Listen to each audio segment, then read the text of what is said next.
आज हम एक बहुत ही दिलचस्प चुनावी नतीजे की कहानी में गहरे उतरेंगे। इंदौर 1 में ऐसा क्या हुआ कि सिर्फ 5 साल के अंदर जीत हार का पूरा समीकरण ही बदल गया। देखिए, ये कहानी सिर्फ एक विधानसभा सीट की नहीं है, ये हमारे लोकतंत्र की बदलती नब्ज की कहानी है। 57,939 ये महज एक नंबर नहीं है। ये इंदौर 1 में 2023 के चुनाव में मिली एक तरह से कहें तो जबरदस्त जीत का मार्जिन है। इतनी बड़ी जीत के पीछे आखिर क्या वजह हो सकती है? लेकिन चलिए जरा वक्त में पीछे चलते हैं। सिर्फ 5 साल पहले 2018 में जीत का अंतर था महज 8,163। तो सवाल ये उठता है कि इन 5 सालों में ऐसा क्या बदला कि नतीजा इतना पलट गया। इसी गुत्थी को आज हम समझने की कोशिश करेंगे। इस चुनावी रहस्य को समझने के लिए हमारा सफर 5 पड़ावों से गुजरेगा। सबसे पहले हम नतीजों को बारीकी से देखेंगे, फिर इस सीट के इतिहास को खंगालेंगे। उसके बाद हम जानेंगे कि जमीन पर जनता की असली प्राथमिकताएं क्या थीं और फिर कैसे एक सोची समझी रणनीति ने वापसी का रास्ता तैयार किया। और आखिर में हम ये समझेंगे कि इंदौर 1 की ये कहानी पूरे देश के लिए इतनी अहम क्यों है। तो चलिए पहले अध्याय से शुरू करते हैं। 2023 का ये नतीजा देखिए सिर्फ किसी पार्टी की जीत नहीं थी, ये वोटर्स के मूड में आए एक बहुत बड़े, एक भूकंपीय बदलाव का साफ संकेत था। ये सिर्फ आंकड़े नहीं, ये मतदाताओं की बुलंद आवाज थी। जीत के मार्जिन में 7 गुने से भी ज्यादा का उछाल, मतलब ये कोई छोटी मोटी लहर नहीं थी। नहीं, ये एक राजनीतिक सुनामी थी जिसने पिछले सारे के सारे समीकरणों को जैसे धोकर रख दिया। तो फिर सवाल ये है कि क्या ये इतना बड़ा बदलाव बस एक बार हुआ, या इस सीट के मिजाज में ही ये उतार चढ़ाव है? इसका जवाब हमें इसके इतिहास में मिलेगा। अगर हम पिछले 3 दशकों का इतिहास देखें तो ये साफ है कि ये सीट किसी एक पार्टी की जागीर कभी नहीं रही। कभी कांग्रेस तो कभी बीजेपी। ये दिखाता है कि यहाँ के वोटर किसी पार्टी से बंधे हुए नहीं हैं। वो हर चुनाव में अपनी राय बहुत मुखर होकर रखते हैं। और जीत का अंतर भी देखिए कैसे बदलता रहा है, कभी 5-8 हजार तो कभी सीधे 55-57 हजार। ये इस बात का पक्का सबूत है कि यहाँ के वोटर्स के लिए स्थानीय मुद्दे और उम्मीदवार की छवि किसी भी पार्टी की बड़ी विचारधारा से ज्यादा मायने रखती है।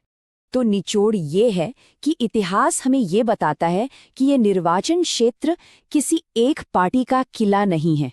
यहाँ के मतदाता मौजूदा हालात पर बहुत मजबूती से अपनी प्रतिक्रिया देते हैं और अपने असल मुद्दों को हमेशा प्राथमिकता देते हैं।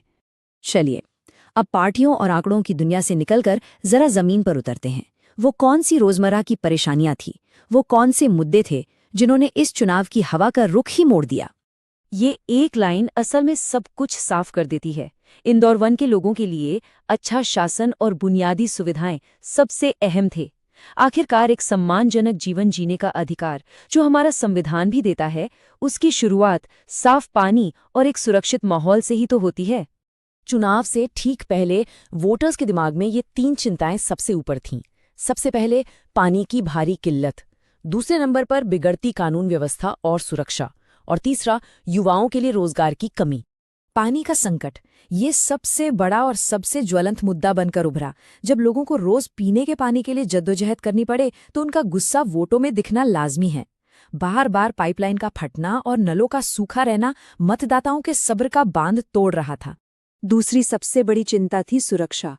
हत्या के मामलों में 43% की बढ़ोतरी। सोचिए, ये सिर्फ एक आंकड़ा नहीं है, ये लोगों के दिलों में बैठे हुए डर की गवाही है। जब लोग अपने ही शहर में, अपने घर के आसपास असुरक्षित महसूस करने लगते हैं तो वो बदलाव के लिए वोट करते हैं। तो जब जनता की नाराजगी इतनी गहरी हो तो उसे वोटों में कैसे बदला जाता है? देखिए, एक सफल चुनावी वापसी के लिए एक बहुत ही सटीक और सधी हुई रणनीति की जरूरत होती है। चलिए उस ब्लूप्रिंट को समझने की कोशिश करते हैं। यहाँ एक बहुत दिलचस्प रणनीति का जिक्र मिलता है जिसे चतुर्मुख सिद्धांत कहा गया है। अगर आसान भाषा में समझे तो ये चुनाव जीतने का एक 360 डिग्री प्लान है जिसमें हर मोर्चे पर, मतलब चारों दिशाओं में एक साथ काम किया जाता है। इस रणनीति के 4 मजबूत स्तंभ थे। पहला, सही चुनावी समीकरण और गठबंधन बनाना। दूसरा, जमीन पर अपने संगठन को, अपनी पार्टी यूनिट्स को फिर से जगाना, उनमें नई जान फूंकना। तीसरा, जनता के असल मुद्दों पर एक ऐसी कहानी, एक ऐसा नैरेटिव बनाना जो सीधा उनके दिल को छुए। और चौथा, अपने संसाधनों का मतलब बजट का सही जगह और सही समय पर इस्तेमाल करना।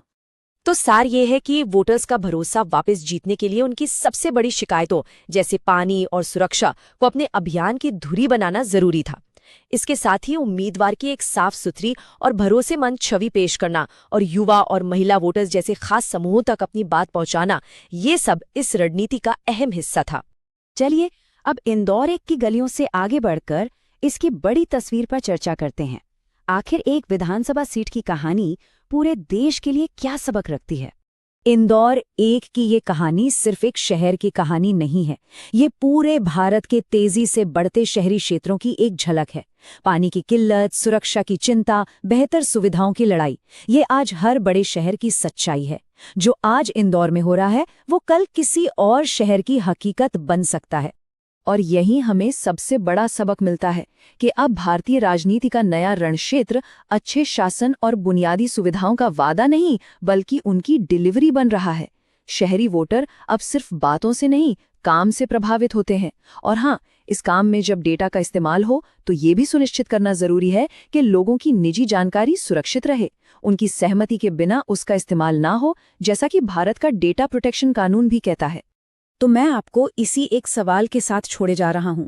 अगर एक अकेली सीट हमें जनता की ताकत, उनकी जरूरतों और लोकतंत्र की अपेक्षाओं के बारे में इतना कुछ सिखा सकती है, तो जरा सोचिए देश भर की सैकड़ों सीटें मिलकर हमें क्या संदेश दे रही हैं। इसका जवाब शायद हमें अपने भीतर ही खोजना होगा।